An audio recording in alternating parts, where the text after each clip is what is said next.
The post-SEC spring rankings are out. What did they get right? And what did they get wrong? Time to get the SEC squad together. You're talking ball with the SEC squad, sponsored by Game Time. From Alabama to Tennessee, from Georgia to Oklahoma, from Auburn to Texas, it's the local experts of the Locked On Podcast Network bringing you scoops, breakdowns, and the most comprehensive preview of the upcoming SEC weekend. It's the SEC squad, and we have a seat for you. Hurt feelings and thin skin are prohibited. Squad up. You're part of the SEC squad. Yeah, what's up, everybody? Welcome into the SEC squad. Sit back, grab your favorite beverage, and join us as we get you ready for another week talking all things SEC. And this week, several outlets have kind of put out some of their rankings on post-spring SEC football. As you know, everybody's kind of done their, we don't even call them spring games, their spring scrimmages, their spring practices, their spring dress rehearsals, whatever the hell you want to call it. But we're done with that. And now we get to turn the page and look ahead to the 2025 college football season. And some of the post-spring SEC rankings are out. We'll get to that in just a second, but let's welcome in our panel. Joining us from Locked On Vandy, we've got Corey Burton. From Locked On Sooners, we got Jay Smith. From Locked On Bama, we got Jimmy Stein. And from Locked On Mississippi State, we got Jaron Spohr. I am Chris Gordy, host of Locked On SEC. And gentlemen, without further ado, let's throw it out there. This is coming from our friends over at Saturday Down South. They posted their SEC post-spring rankings. And just to run through them very quickly, they got Mississippi State at the bottom. Sorry, Jaron. Kentucky at 15, Arkansas 14, Vandy 13, Tennessee 12. Really overreacting to no Nico there. Mizzou at 11, South Carolina 10, Auburn 9. And then your top 8 is Oklahoma 8, Florida 7, Bama 6, A&M 5, Ole Miss 4, Georgia 3, LSU 2, and Texas number 1. So, gentlemen, as we open that up to you, any initial thoughts on how those rankings shape up? I don't know. It's just, coming out of spring, you just never know. I mean, it's just, Vandy didn't, Diego Pavia really didn't participate much in spring practice. They were mostly working to see who the backup was going to be in the heir apparent. And Vandy still has no wide receivers, really. And the 2 starters are probably coming in June. So, that's a little bit off. But I don't know. Like, a bunch of key participants didn't practice. So it doesn't really, mean much. I think. Yeah. It's interesting that the transfer portal has closed, but the picking up of players hasn't yet. Mm-hmm. So having a ranking this early, it's a little, to me, it feels a little too premature, because over the next couple of weeks, you're going to see a bunch of teams still acquire the additional talent. Kind of like Corey mentioned, need some wide receivers. There's some wide receivers in the portal. It's probably going to get picked up in the next few days. And so we're probably a week or 2 out before you can feel comfortable. School's out. School's out, in 2 weeks? So I'd say probably late May, early June is when you can truly assess some of these rosters. Because, for example, Oklahoma just picked up Jermichael Carter, right? You're seeing a lot of teams still pick up those key pieces they need based upon spring practices. So I think it's okay. It kind of makes sense where everybody's ranked. Some are overrated, some are underrated, but at the same time, we need a little bit more time for these rosters to shape before we actually make some final picks. Yeah, what stands out to me, and Jimmy, you can jump in here. Mississippi State at the bottom, okay. Kentucky, they've had a complete roster overhaul. Arkansas is one of the few teams in the SEC that brings back an experienced quarterback in Taylon Green. You still got Bobby Petrino, but still no love for Arkansas down there at 14. Vandy still no. Diego Pavia comes back, and we still don't think Vandy's great. And then the shocker to me is Tennessee there at 12. But I think that's a lot of people saying no Nico Imaliava. Some people thinking the Vols are going to drop. They were a playoff team just a few months ago. With Vanderbilt, it's kind of interesting. They're number 8 in the country from winter when it comes to returning production, overall. So they're bringing back a ton of their actual production, 28th in offense and 10th in defense. I think they're rated a little bit low because we saw what Diego Pavia can do when he wants to take over a game for this team. So it feels like that is a lot lower than they probably should be. But again, once we get the final rosters and see what the returning production looks like, then we could probably make a better judgment. Yeah, they've since these rankings have come out, I think Vandy's gotten 3 defensive line commits and an offensive line commit and a slot receiver. So, they've built the roster, especially along the trenches. So I think this it'll be interesting when the season kicks off. The first conference game for Vandy is South Carolina, so that'll be interesting to see what they can do against Lenore Sellers and crew. So, yeah, I think from an Alabama perspective, looking at that list and an Alabama take would be, first of all, when Alabama at 6th behind A&M and Ole Miss is what stands out to me. First of all, Alabama lost to 2 6-6 football teams a year ago, 2 of them. So I don't think any Alabama fan should feel disrespected based on where you're ranked at all, just based on the fact for the first time in many, many years, you've lost to 2 500 football teams. So Alabama is going to be lower ranked this year than they have been at any time in the previous 16 or 17 years. But on the other hand, and I think I said this last summer, and it still proved true, with Ole Miss and A&M ranked ahead of Alabama per this one opinion, I would just point out, I think you have to go back to something like 2004 or 2003 that Ole Miss or Texas A&M had a better season than Alabama. I mean, that's 20 years ago. It's been since Ole Miss or A&M had a better year than Alabama. Now, Ole Miss beat Alabama a couple times in the Saban era. A&M beat Alabama a couple times. But in those instances, Alabama still had a better season than both of those schools and ended up ranked higher. I think it's a little, I don't know, it just doesn't seem right that you're saying in an off season, those schools who haven't finished ahead of Alabama in 2 decades are all of a sudden better. But again, when you're coming off a season in which you lost to 2 6-6 teams, maybe you should get used to seeing things like this. Hey, I'm glad you brought up Ole Miss, so I don't come across as a hater of a rival. But the Ole Miss at 4, that one seemed the biggest surprise to me because they lose a ton of players from last year's team. And I thought last year's team should have been a playoff team, but obviously they faltered down the stretch. And so they underachieved, in my opinion. But also the Tennessee one, like, I'm a big Nico fan, but is he really that big of a difference based off of what he's done? Drop to what Gordy said was a playoff team, was considered a playoff team to number 12, all because of Nico leaving. Like, I know the quarterback is a big, important position, but what has he done to prove that he is that big of a loss to that team? As for Mississippi State, we went 2-10. We know we're 16, so we know where we're at. No, I agree with Jared. Overall, I would say Tennessee's too low, Ole Miss is too high. What about that's my take from that? Are we putting that much stock into DJ Lagway to put them in the top 7 and dropping Tennessee to top 12 by not having Nico? Like, I guess it begs the question. Like, both of those teams have a lot of question marks. I think I would love to have Brandon and Eric on here to kind of help clarify that for me. But I feel like those two teams have a good bit of question marks within their roster, especially Florida, who came from the abyss to make a bowl game under Billy Napier, and we're giving a quarterback that's often injured a lot of credit here, and he's still got a lot to show, but extremely talented. Just got to stay healthy. The schedule is brutal for Florida. Yeah, schedule is pretty tough for him, so I can see that. To be honest, hot take here, I think Joey Aguilar might be a little bit better for this system than Nico was. And look at the track record of Heupel. Like, he's most out of his quarterbacks. So, I mean, we can say that, but like Heupel with Aguilar may be pretty good. Yeah, Joey will sling it, and that's what Heupel's going to want him to do, even though I know Heupel's going to prefer to run the ball more. I guess my question is, what does that running back room looks like, and how much trust they have with Dylan Sampson being gone? Probably will, shape itself as the season progresses, but just as you said, Gordy, I kind of like Joey at quarterback at Tennessee. Makes me a little nervous. Well, and I don't trust A&M until they prove it, Yeah, well, and with Aguilar, his biggest knock was turnovers and turnover-worthy plays, as Pro Football Focus calls them. And the whole point of the Tennessee system is kind of take that away from the quarterback by giving simple reads and simple plays. So, like Jay said, I think he might be better for that system than what Nico did because, again, obviously every system is to take away turnovers, but there is like a major emphasis because of how simplified they try to do things. And I know this is a dirty word in college football these days, but like, could he be just a game manager? Like, game manager's not bad.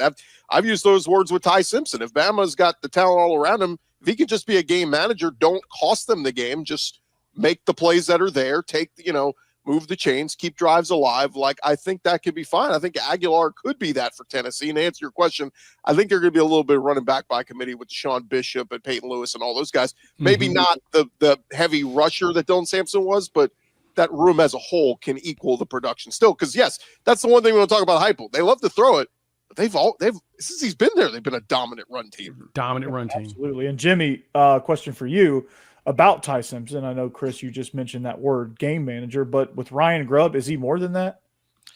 I think really one of the things that's been lost in the discussion about Alabama's quarterback battle is everyone talks about Keelan Russell's tools, the 5-star true freshman, who is a toolsy kid, because kids that show up with that 5-star rating, they tend to be very toolsy. People forget Ty was a 5-star also. I mean, Ty showed up with above average athleticism, above average arm talent. It just took him a while to adjust because he didn't play in Dallas like Keelan Russell did, or in Atlanta like Trevor Lawrence did. He didn't play against big time competition in high school. I think it took him a couple of years to adjust to the speed of things. And then once he made that adjustment, he was sort of blocked on the depth chart by Jalen Milroe.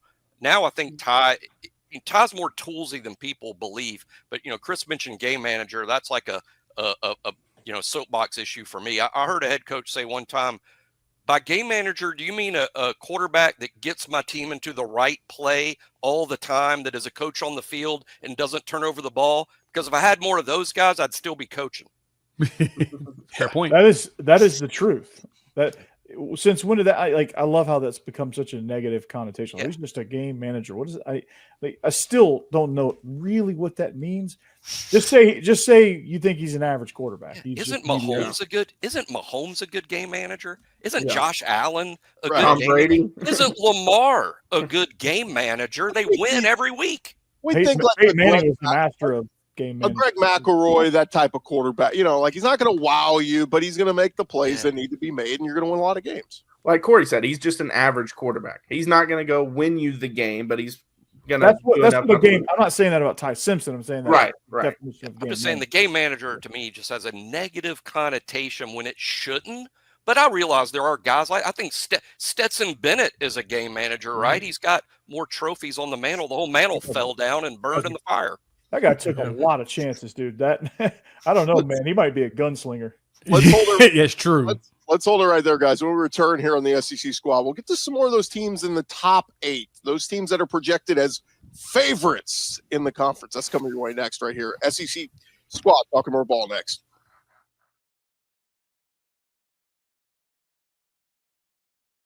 More with the squad here in just a second. But first, did you guys know that your Fire TV is also an Xbox? You could turn any TV into your gaming and entertainment hub with Fire TV Stick 4K devices. No console required. Just grab your paired controller, subscribe, or sign into Xbox Game Pass Ultimate with EA Play included, and you're ready to go. Dive into hundreds of premium titles, including EA Sports College Football 25, to Call of Duty as easily as you stream your favorite shows.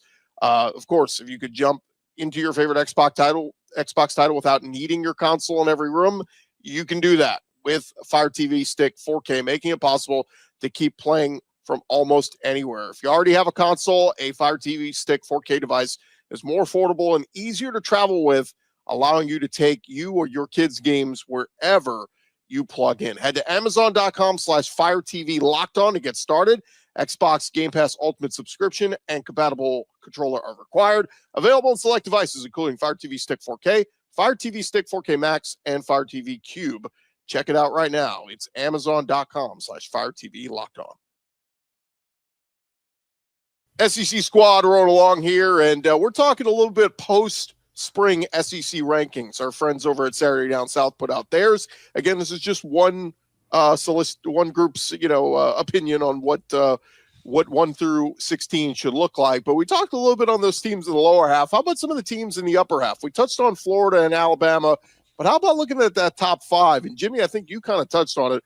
Ole Miss at 4. Look, Lane's been incredible since he's been there. But, man, I watched that draft last weekend. I saw 8 Ole Miss Rebels all go, guys that they brought in through the transfer portal, guys who've produced a lot, from Jackson Dart to Trey Amos, Trey Harris, Princely Amonmiel, and Walter Nolan. All those guys are gone.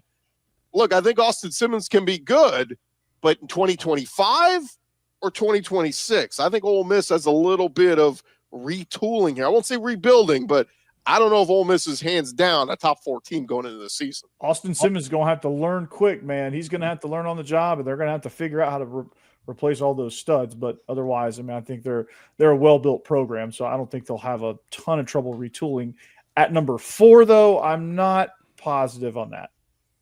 Yeah, Lane is pretty good at living in the transfer portal. I mean, he's considered the transfer portal king, like the portal king for the last 3-4 years since he's been there. That's been the moniker that's been handed to him automatically. They're returning 113th in overall in the country, 42% of production, 111 on offense, 104 on defense.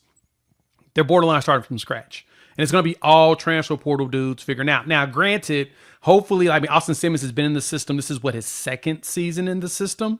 Because I know that he moved up 2 grades and ended up Ole Miss very, very early, which is still a little questionable to me. But I think he gets if he's got the next week, right, if he got the tools and everything, he's supposed to graduate next week, right? If you got the tools and everything, I can totally understand it. But to me, I don't know about that quarterback spot yet. I mean, they went and got another quarterback out of the portal because they lost a backup, if I'm correct, to injury. So, look, I need to see Simmons actually put something on the field to make me feel like I feel comfortable with them. That just feels too high. I feel like they should be closer to the middle of the pack. I agree with Ole Miss, but another team, I think LSU is too high. I know LSU returns a lot, and I like Garrett Nussmeier a lot. Get him, Chris. I'm at the point with LSU where I'm like, I just want to see Brian Kelly do it first before I'm putting him in the top 2 because he's been the coach that loses that big game typically. Now he did beat Alabama his first year, but outside of that, he loses the big game. That's kind of his track record. Also think that there's a difference between a power ranking, like who are the best teams in the league 1 through 16, but then you factor in what everyone's schedule is, right? Ole Miss does play one of the, and this isn't the right word, easier schedules in the SEC, because there are no easy schedules in the SEC, relative. But it is relative. But Ole Miss does have an easier track. So in other words, in a power ranking 1 through 16, I personally would have Ole Miss much lower than 4, but their 1-loss record could end up pretty good. Texas the same way. I think a lot of Texas, I would have Texas at 1, but they have one of the easier tracks in the SEC, and that's why I expect them to be in Atlanta at the end of the year.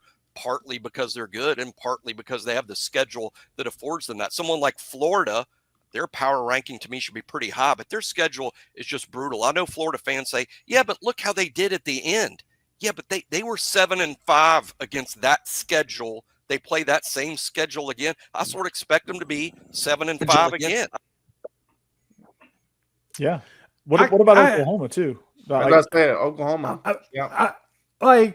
So I want to get on Oklahoma, but I still do have this question though. Shouldn't the SEC champion still be listed at the top of the list? Yeah, I mean, until they're knocked off. I mean, until you're knocked off, to me, you probably deserve that kind of respect. How is Georgia all of a sudden underrated? How is that possible? Right. They're underrated. Yeah. I mean, I'm sure Kirby Smart is licking his chops right now. Yeah, I was going to bring it up, guys. If there's one team that deserves the benefit of the doubt here, it's Georgia. Kirby has been.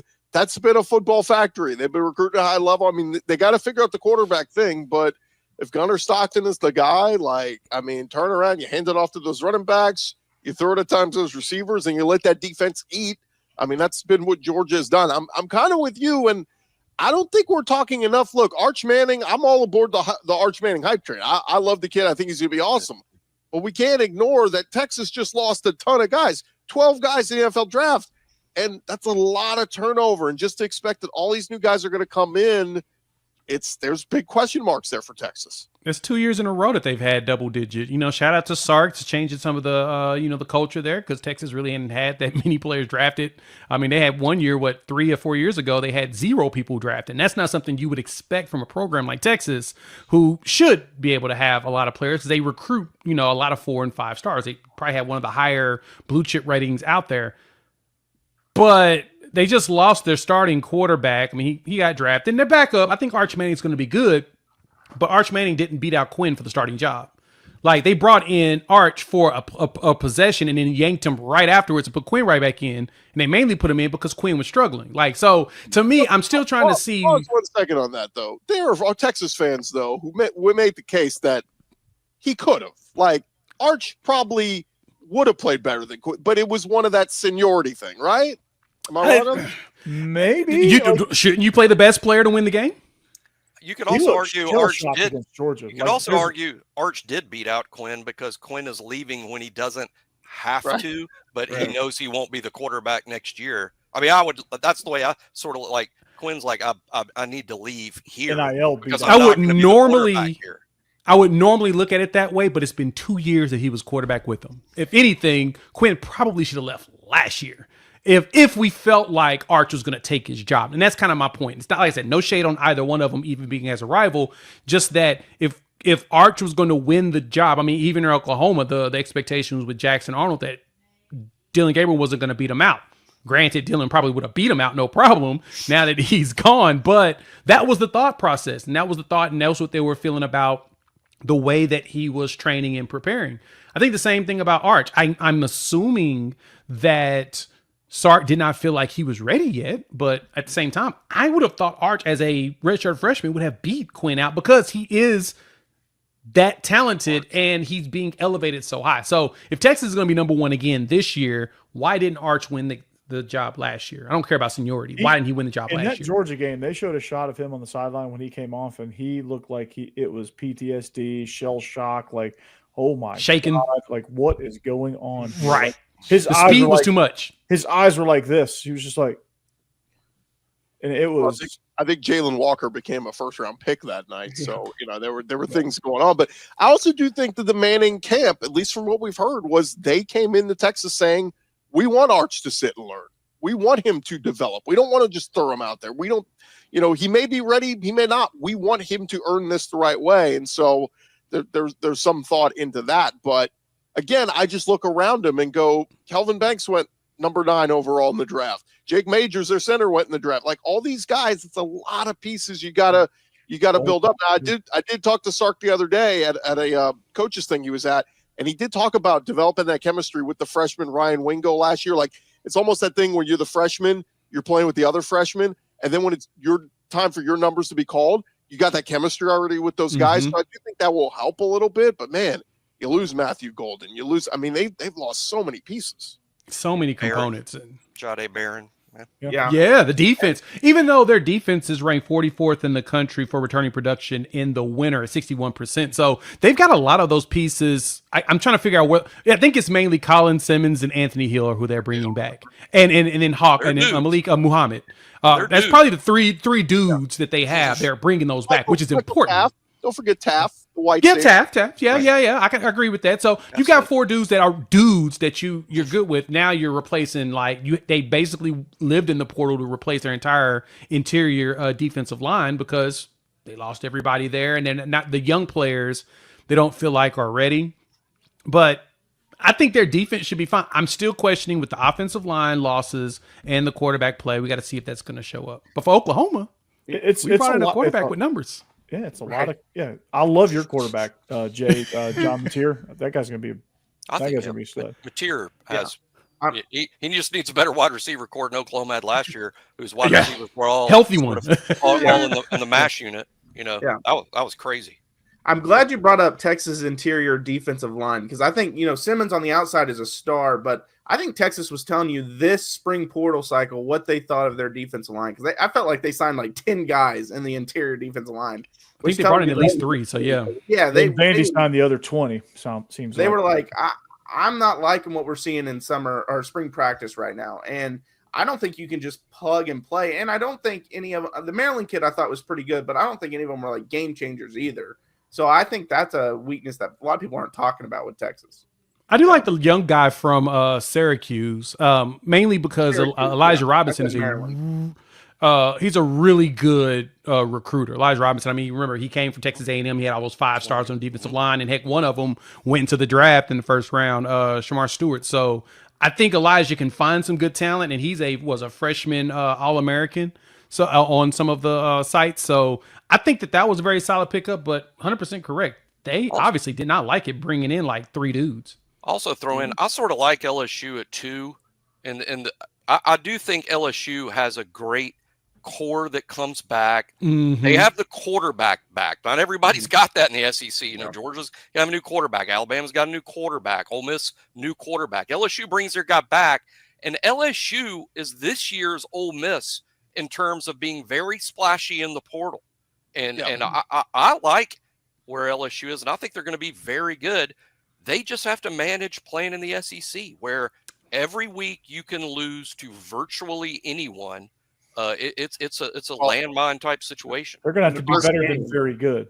The first game will tell us a lot about that's them. That's it. It's the first game. They have to be Clemson. I mean, whether it's by a point, whether it's by 20 points, they have to find a way to win that one. Because the last 3 years, Brian Kelly's lost the season opener game, and it's put them behind the 8 ball. Look, the College Football Playoff Committee is forgiving. You can lose 2 games, 10-2. They will give you 2 losses and make the playoff. But you can't. You lose to Clemson, you can only get 1 more loss the rest of the way. That's too tough. And it's too tough. So that's what one. Brian Kelly, it's a must win. He has to be Dabo Swinney. And if you saw these early mock drafts, I saw Clemson's got 3 dudes on defense expected to go to top 15 in next year's draft already. Like in the PFF top 200 that they released today, top 200 prospects per PFF, Clemson and Alabama had the most players in it. Well, I think Clemson is number 1 in returning production this year at like 80%. I think they're the only one that is above 80%, and that's a playoff team last year. So, who returns the quarterback, like we mentioned? When we return here, guys, we kind of touched on it a little bit, but I want to pose the question to you. Did Quinn Ewers just change the landscape of college football? The SEC talking more ball next. More squad in just a second, but have you guys ever checked your bank account and wondered where did all my money go between dining out, online shopping, and entertainment? It's easy to lose track, and that's where Monarch Money comes in, your personal CFO, giving you full visibility and control over your finances. And Monarch Money isn't just a budgeting app, it is a complete financial command center. You can track all your accounts, investments, and spending in one place, so you stop just managing your money and you start building wealth. When I started using Monarch, I realized just how much I was spending on things like food delivery and some of the streaming apps, and it'll make you want to budget smarter and save more. And instead of juggling multiple apps, you can use Monarch to check your finances, track spending, and even plan out your long-term goals. Go take control of your finances today with Monarch Money. Use our code LOCKEDONCollege at monarchmoney.com. That's MONARCH money.com. Get 50% off your first year. That's monarchmoney.com. Code LOCKEDONCollege for half off your first year. SEC squad are on all along here. And guys, we kind of touched on a little bit, but the NFL draft was this past weekend. We saw former Texas quarterback Quinn Ewers fall all the way to the 7th round of the draft. And this brings up the question, should he have stayed in school? We heard reports. I was at the Cotton Bowl back in, December. And there were people I was talking to on the field telling me Quinn has got not 1, but 2, but 3 offers from other Division I schools that are willing to pay him anywhere from $2 to $3 to $4 million to come play for them next year. We saw Carson Beck take basically the same deal to go play a year at Miami. So, is this the new age of NIL where, look, you need to listen to those draft scouts, and if they're not telling you that you're a first round lock, maybe you're better to go get paid, because Quinn Ewers' his contract he's getting is $4 million spread out over 4 years. So he's making $1 million a year, where he could have gotten 3 to 4 to go play another year elsewhere. So they're up to you guys. Is this maybe the start of something we're going to see from some of these quarterbacks to go, maybe I'm not pro ready yet, let me go elsewhere? I think everybody's go ahead. I think everybody's got a different situation, and Quinn doesn't come from a situation where I think making the most money possible today is the biggest thing for him, and everyone's situation is a little different. For instance, I'll throw this out there, is that maybe 1 year from now, we're talking about how Arch Manning is the projected number 1 pick overall, and he still stays in school, just like both of his uncles did back in the day. Because Arch's situation is just dramatically different than everyone else's. So I think, to me, it's more of a case-by-case basis and isn't decided by Quinn, whereas I think the next kid that's in the same situation Quinn is might choose the other way and stay in school. But Quinn doesn't have the money pressures that some of these other kids have. I also think Quinn had a hard ceiling too. Oh, go ahead. Sorry. I think Quinn had a hard ceiling too, and I think he realized that it wasn't going to matter. I think I think he just felt like he needed to go ahead and get in the NFL, get in the system, work his way up, and see if he can prove his way through the quarterback depth chart for. I think we get picked by Miami, which I mean, being Tua's backup is not a bad. Yeah, thing. You're probably going to play. Yeah, Yeah. Right. And so guys like Arch Manning, they may just go because, hey, I'm never going to be higher than number one. I might as well just go and let's get it. But there's other guys, those tweeners.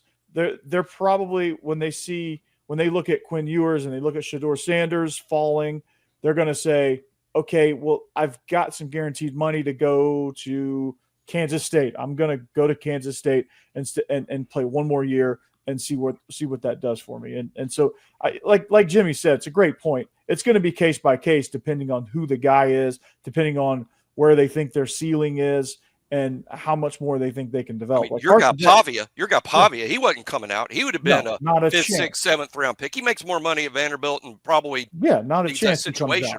But Quinn is like, hey, I'm Quinn's pretty good no matter what I do.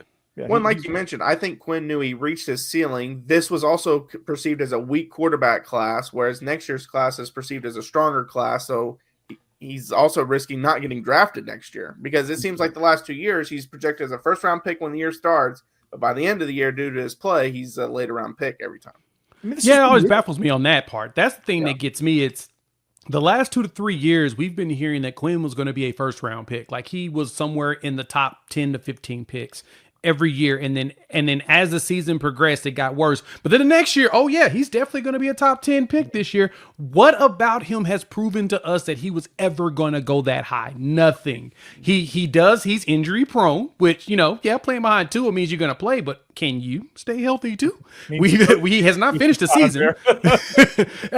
Just saying, he hasn't finished the season, and a lot of his faults that we can all point out, they're pretty glaring, especially in the NFL. So the decision making, some of the throws get erratic. You know that those are going to be a problem going forward. So to me, I don't think this is going to change. And I do agree with Jimmy. It is going to be a case by case situation. But remember, when that house settlement comes down, all this compensation stuff is going to change. So in a lot of those situations, it's going to make sense to go try and get drafted 6th or 7th and get that 4-year, $4 million or whatnot, instead of staying on the team and only be able to take up maybe $2 million